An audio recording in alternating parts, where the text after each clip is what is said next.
the main fur traders were the French that started the trade in the 1600s, and then from there, when the Hudson Bay Company got their grant for all the waters that drained into the Hudson Bay, of course they established their posts on Hudson Bay and made all the native trade come to them.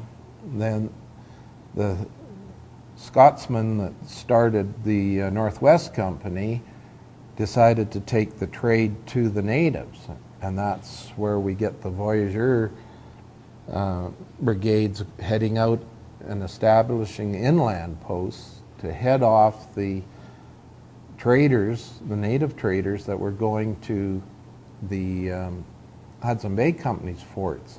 They didn't have to travel as far, and when the Northwest Company intercepted these traders, they wouldn't have to pay as much because the natives didn't have to travel those other weeks to the Hudson Bay Company and back.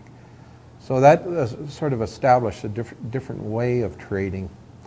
And then from that, there are always sprung up individual companies, you know, American fur trade companies,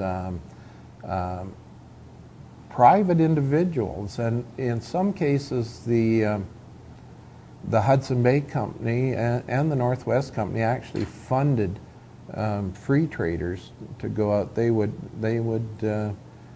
give them so much equipment and whatnot to head out into the bush at a specific time. They also controlled the period that they could hunt and trap. They wouldn't let them trap year-round because of the young and whatnot, and they wanted only mature pelts.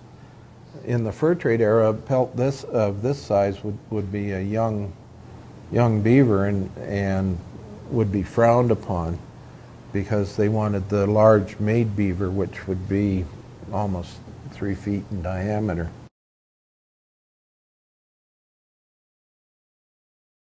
How the packs of furs were put together, and you know, they would put a bear skin for each pack on the outside, and then they would put so many fox and so many beaver and so many muskrat and so many marten and whatever, and then they were all put into the packs to make their 90-pound bales. And then the way they were tied, they used cod line, which we don't have a sample of, but these are typical of the cod hooks that were used, and they used cod line to make the bales, and they had to be tied with certain number, 3 strands this way, 2 strands the other way. When the furs were compressed, they were compressed down into the bales, and they were absolutely square. And when you look at the number of furs that they had in a bale, it's unbelievable.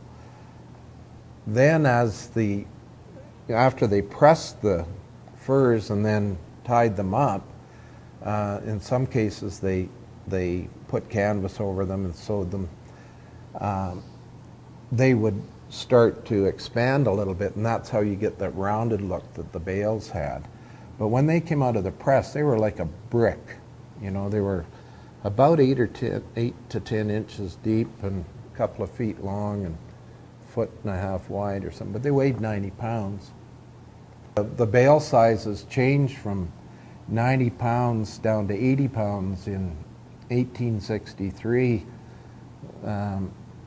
They used to put all the furs in one bale of one type, and on one of the long portages, a young rookie lost a bale of furs that tumbled down the hill, somewhat similar to doing the portage at Kootenai Falls here. Went into the drink, and at that time it was worth $2,000, that one little bale. So that's when they decreed that valuable furs and less valuable furs would be intermixed, so that if they lost one, it would mitigate the losses and whatnot.